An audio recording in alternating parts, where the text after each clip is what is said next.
And I am here to state for all people who choose to practice their beliefs openly that we are not oppressed by our faith. My faith has given me the right to choose 1,400 years before the Universal Declaration of Human Rights told me I could. A fun fact for you, conference. My dad didn't want me to wear the hijab. I chose to. Those of faith, thank you. Those of faith should have the right to choose to wear their articles of faith. Sikhs wearing the turban, Jews wearing the kippah, or Christians wearing the crucifix. Practicing my right to freedom of expression through the hijab empowers me and other women like me to know that we are able to make decisions for ourselves.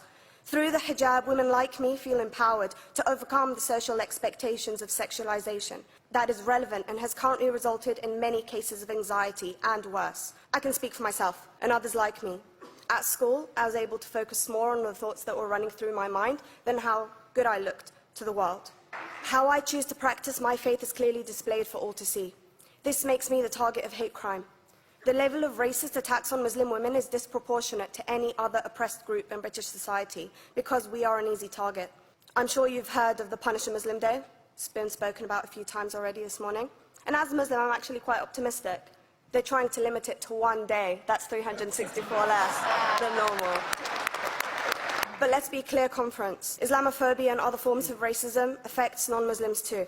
If we don't challenge this stance as a collective, we may turn into a society like France, where women are forced by the law to choose between their faith and their education, their faith and their right to work in the public sector, their faith and their right to enjoy a day out by the seaside with their families. I want to end by stating that I came to this country as an 8-year-old refugee. We are Palestinians, forced out of our land in 1948.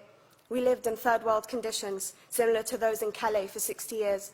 Here, I received the support I needed to study law at university and become a secondary school citizenship and PSHE teacher, and a school rep.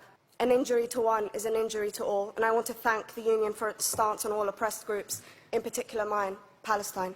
Thank you, conference. Thank you, Latifa.